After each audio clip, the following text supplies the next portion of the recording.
Good morning सबैजनालाई। र अहिले चाहिँ म है मेरो माइत घर जाँदैछु। अन्त आज चाहिँ उदित होइन बिजी छ नि त, त्यही भएर म आज चाहिँ हिँडेर नै जाँदैछु हो। अन्त अब टाढो त टाढै हो र पनि अब हिँडेर जाँदैछु होइन, एक्लै छु त्यो पनि। अन्त हाम्रो बुवा चाहिँ मलाई उपरसम्म आधी बाटोसम्म पुऱ्याउनु जानुहुँदैछ है।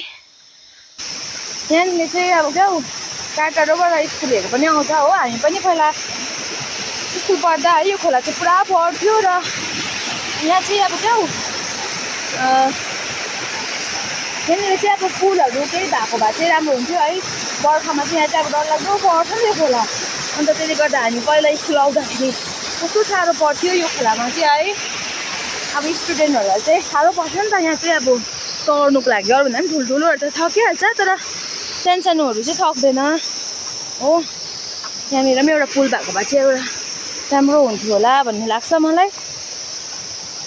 अहिले चाहिँ हामी जाँदैछु धन्न। बुवाले चाहिँ पुऱ्याइदिनुहुन्छ र मात्रै ढुक्कै छ हो, नत्र भने चाहिँ अब एक्लै यस्तो जङ्गलमा हो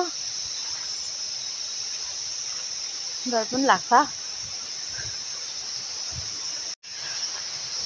मेरो हस्बेन्ड पनि फ्री भएको भए त है उसले पुऱ्याइदिहाल्थ्यो। बिहान पुऱ्याइदिन्छु त भन्नुहुँदै थियो हो, र पनि अब मैले चाहिँ बिचारा उसको अब कामहरू छ होइन। किन होस् न यति त हो, साह्रै टाढो पनि होइन नि त, त्यो भएर होस् न आफै हिँडेर जान्छु हो। तपाईँ जानु आफ्नो काम गर्नु भनेर चाहिँ म चाहिँ गएको हिम्मत गरेर हो।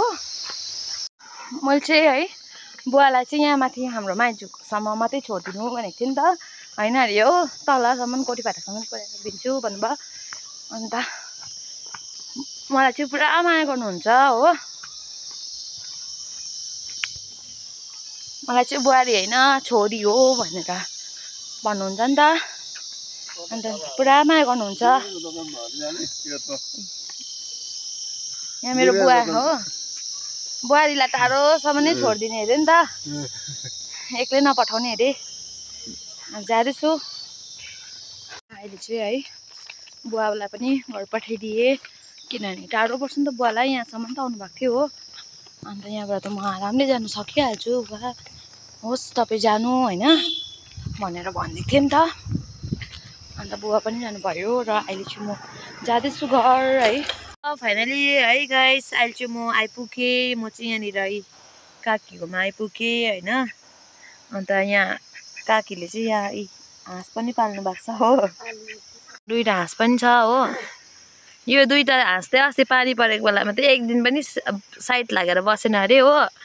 यिनीहरू चाहिँ पानीमा खेलेकै गरे अरे। अन्त यहाँ चाहिँ मेरो काकी हो, हेलो भनिदिनु त दामी देखिरहेको छ। के गर्नु भएको अरे अहिले चाहिँ? आलु रोपेर बसेको। ए खेती गर्नै पर्यो, के गर्नु। ए कस्तो मजाले ड्याङ बनाएर हो, कस्तो मजाले रोप्नु भएको रहेछ है।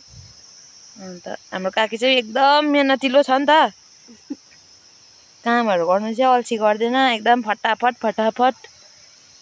अन्त यी सयपत्री फुलहरू चाहिँ अहिले फुल्दा रहेछ दिवाली सकेर हो।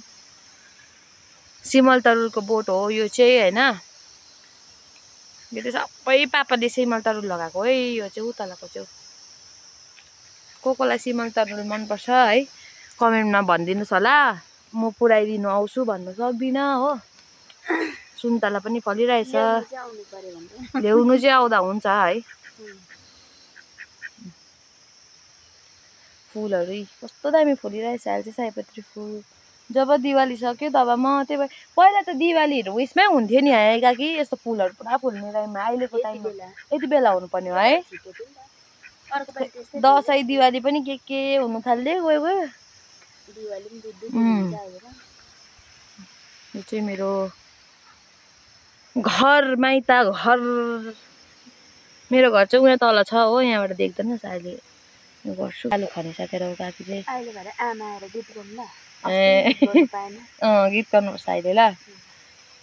म पनि छिटो काम सकेर खुट्टा सातखुट्टा धोएर आउँछु बत्ती गयो अन्त हाफ प्यान्ट हेऱ्यो यसलाई फेरि लाटाको तर होला है टुप्पाको हाफ प्यान्ट पो लगाएको पऱ्यो प्रेसमा कहिले भिडियो कल गर्दा टुप्पाको हाफ प्यान्ट पो लगाएको र अहिले चाहिँ हामी है यहाँनिर मोमो बनाउन गइरहेको छु है अन्त यहाँ काकी हो अन्त ऊ प्याज काट्नु हुँदैछ आँसिरहेको भन्दैछ यहाँ बहिनी छ पेटु अन्त आमाहरू चाहिँ भित्र हुनुहुन्छ है अन्त म तपाईँहरूलाई यहाँनिर भक्तु देखाउने छु है भक्तु चाहिँ कत्रो छ भनेर भक्तु हो होइन अन्त यहाँ छ यत्रो भक्तुमा चाहिँ बनाउने हामी चाहिँ किनभने हाम्रो चाहिँ फ्यामिली ज्यादा छ हो त्यसले गर्दा चाहिँ ठुलोमा बनाउनु पर्छ यहाँ किमा बनिँदैछ तर हो काकीले चाहिँ यसरी मेन यस्तो दामी प्याज सानो बारिक बारिक काट्नुहुन्छ मेरो फर्सी यो चाहिँ भोलि लाने मेरो कोसिलीहरू हो अन्त माइतबाट लाने ससुराली लाने ससुराली लानु परेन अब हाम्रो अस्ति आमा बिगार छ होइन डल्लै त्यसले तेल हाल्छ कि केमा आटामा भयो यस्तो छ है अब यो हामी चाहिँ होइन बनाउनु सुरु गरेको किमा यो आटा है हामी चाहिँ आटाको खान्छ होइन मैदाको खायो भने ग्यास हुन्छ नि त पुरा त्यसले गर्दा हो हामी चाहिँ बनाउनु सुरु गरेँ यहाँ बहिनीले चाहिँ ऊ बेल्दैछ म चाहिँ बनाउँदैछु काकी र मैले चाहिँ